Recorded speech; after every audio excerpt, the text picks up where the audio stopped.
স্পষ্ট ভাষায় বলবো, আমি স্পষ্ট ভাষায় বলবো, সুন্নিয়ত কোনো দলের না, কোনো এলাকার না, কোনো গোষ্ঠীর না, কোনো ব্যক্তির না। সুন্নিয়ত মদিনা ওয়ালা কেন্দ্রিক।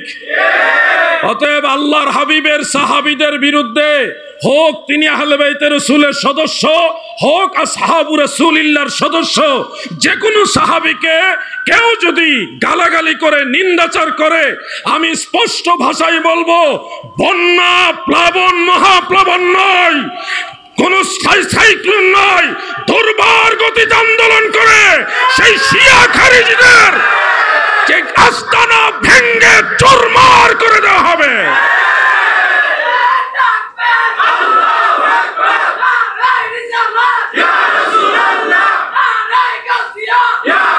আমরা সুন্নি জামাত, সুন্নি জনতা দয়াল নবীজিকে নিজের জীবনের চেয়েও বেশি ভালোবাসি, নবীর আহলে বাইতে রাসূলকে ভালোবাসি, নবীর সাহাবীদেরকেও ভালোবাসি।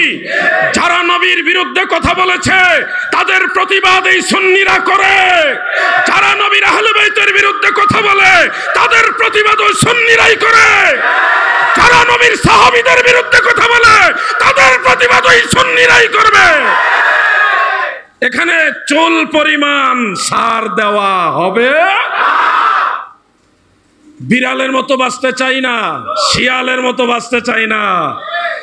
একদিন বাঁচবো, 1 মিনিট বাঁচবো, 1 সেকেন্ড বাঁচবো, কিন্তু সিংহের মতো নবীর পক্ষে বাঁচবো।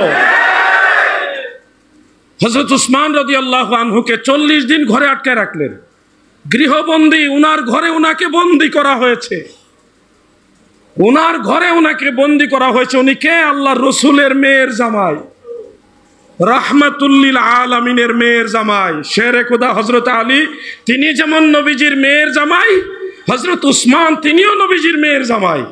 দুইজন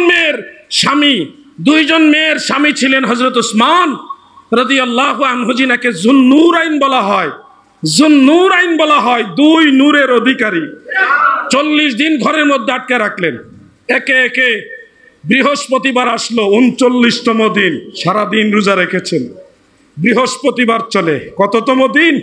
39তম দিন, সারাদিন রোজা রেখেছেন। সন্ধ্যাবেলায় মাগরিবের সময় সন্নিকটে হযরত উসমান ইফতার করবেন, নিজের ঘর, একটু পানি নাই।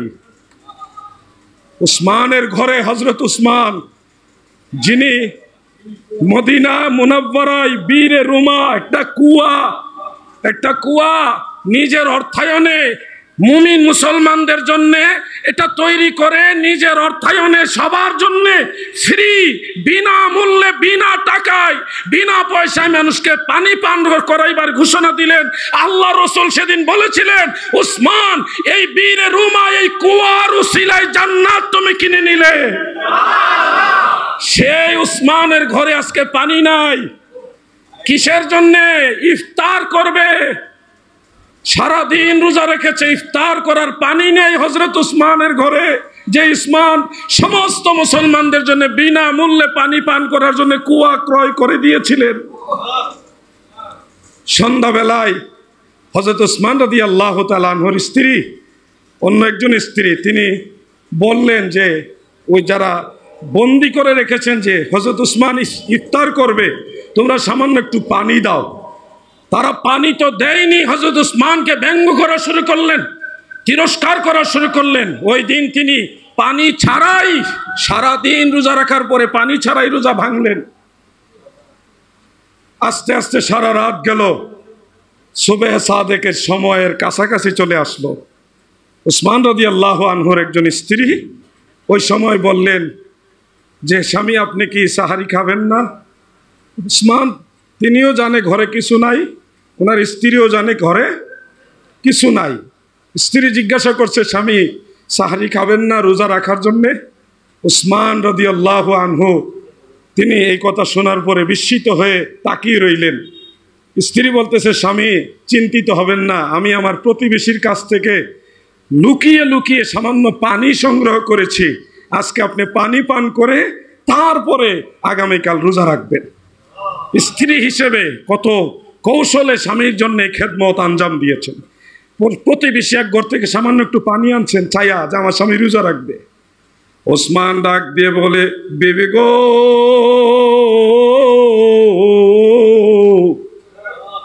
স্বপ্নে যুগে আমি দেখেছি রহমতের নবী, আমার দয়াল নবী জানালার পাশে এসে আমাকে দেখা দিচ্ছে। দয়াল নবী ডেকে বলে, উসমান আমার কাছে আসো, আমি রহমতের নবী তোমার জন্য হাউজে কাউসারের পানি নিয়ে আসছি। হযরত উসমান বলে, আমি জানালার পাশে গিয়ে দয়াল নবীজির কাছে গেলাম। আল্লাহর হাবিব আমার দয়াল নবীজি জান্নাতি পানি, নবীজির হাত মোবারকে পেয়ালা ছিল, বড় পেয়ালা, ওই পেয়ালা দিয়ে স্বপ্নের মধ্যে উসমানকে সাহারি হিসেবে পানি পান করিয়ে বলতেছে, উসমান এই রোজার ইফতার তুমি আমার সাথে করবে। সুবহানাল্লাহ। এই রোজার সাহারি আমি তোমাকে করালাম, এই রোজার ইফতার তুমি আমার সাথে করবে। স্ত্রী যখন বলে, স্বামী টেনশন করবেন না, আমি আমার প্রতিবেশীর কাছ থেকে আপনার জন্য সাহারির পানি এনেছি। উসমান বিস্মিত হয়ে বলে, বিবি হে, আমার সাহারি করার প্রয়োজন নেই, আমি যথাসময়ে সাহারি করেছি, রাহমাতুল লিল আলামিন এসে আমাকে সাহারি করাইছেন। সুবহানাল্লাহ। দিন শেষে বিকাল বেলায় হই হুল্লোড় শুরু হয়ে গেল। হযরত উসমান শাহাদাতের সময় কাছাকাছি চলে আসছে। হযরত আবু বকর সিদ্দিক রাদিয়াল্লাহু আনহুর এক ছেলেও সেখানে ছিল, তিনি পরবর্তীতে ভুল বুঝে ওখান থেকে চলে গেছেন। উসমানকে সঠিক ভেবে ওখান থেকে বিদ্রোহী বেঈমান যারা ছিল তাদের কাছ থেকে সরে গেছেন। শাহাদাতের সময় তাকে দেখে আল্লাহর হাবিব, হযরত আবু বকর সিদ্দিক, হযরত উমর, এই তিনজন একসাথে দাঁড়িয়ে হযরত উসমানকে ডাকতেছে, হে উসমান তোমার জন্য আমরা অপেক্ষা করছি, আর দেরি করো না। এর কিছুক্ষণ পরেই হযরত উসমান রাদিয়াল্লাহু আনহুর শাহাদাত সংগঠিত হলো। আরো কিছু কথা আছে দাদু, শুধু এতটুকু বলি, গাদিরে খুম দিবস আমরা সুন্নিরা স্বীকার করি, এটা অস্বীকার করার কোনো স্কোপ নেই, কোনো সুযোগ নেই। গাদিরে খুম মানে একটা জলাশয়, একটা পুকুরের পারে একটা জায়গা আছে, খুম নামক ওই স্থানে তিনি হযরত আলী রাদিয়াল্লাহু আনহু, তিনাকে আল্লাহর হাবিব ধরে বলেছিলেন যে মান কুনতু মাওলাহু ফাআলিয়ুন মাওলা, আমি যার মাওলা আলীও তার মাওলা। এটা একটা প্রেক্ষাপটে বলেছেন আমাদের প্রফেসর আল্লামা ইমদাদ সাহেব, আল্লাহ ওনার জ্ঞানের মর্যাদা দুনিয়া আখিরাতের সম্মান আরো বাড়ায় দেক, আমি দোয়া করি।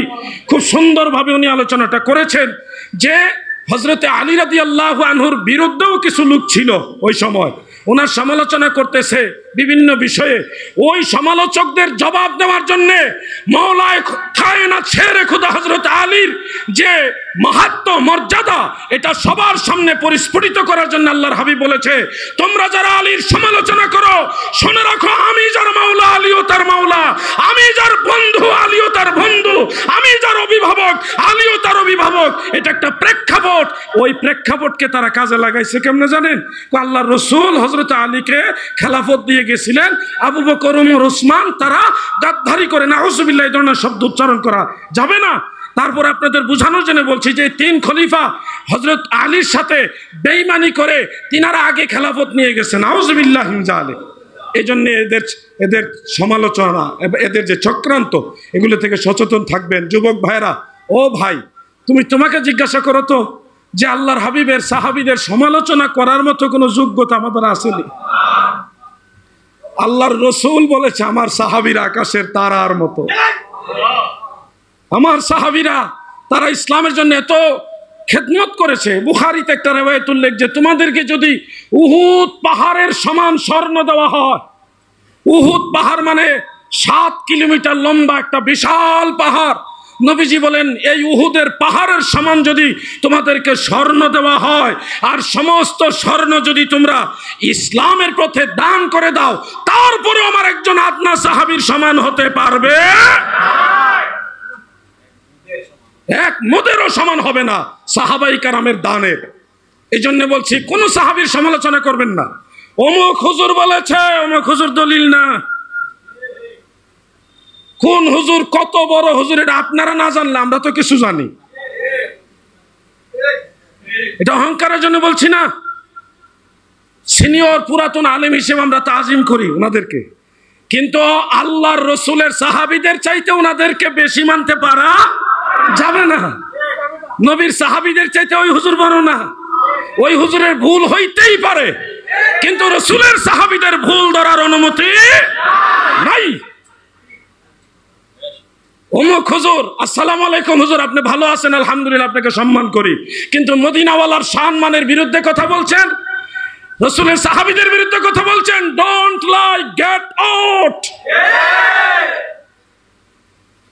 যাই হোক, আসরের নামাজের সময় হয়ে গেছে।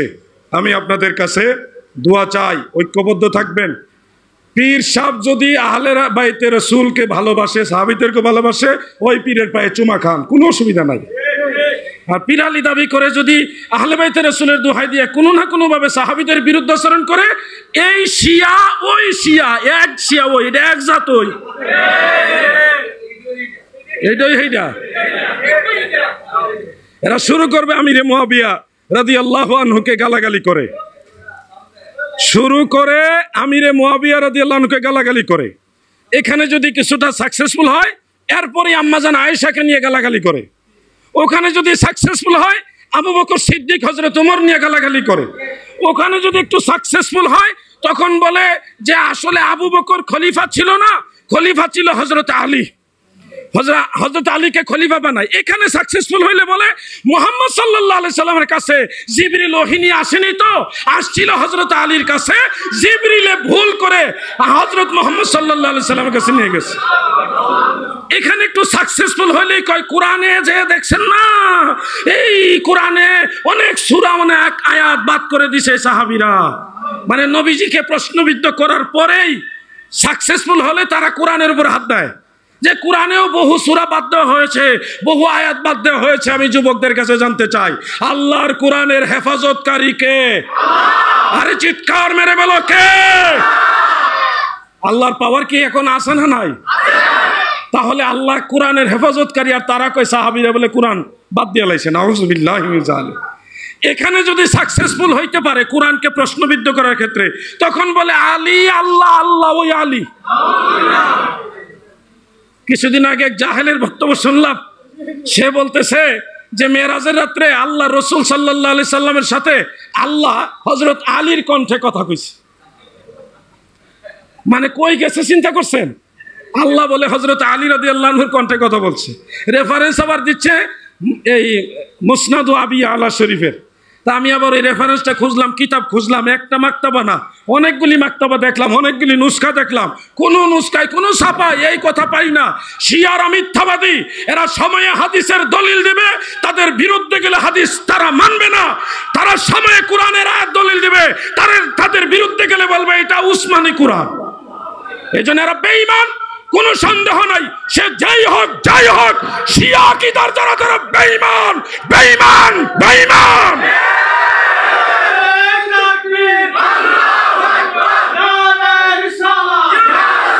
বাহাস করবে, বাহাস।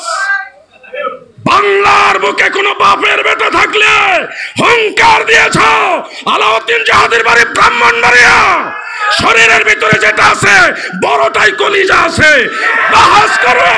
আশা কিতাব দেব একটা হাদিস এরা ভরকত দিয়া ঠিক মতো ভরতে পারলি বাহাস জিততে গেছে।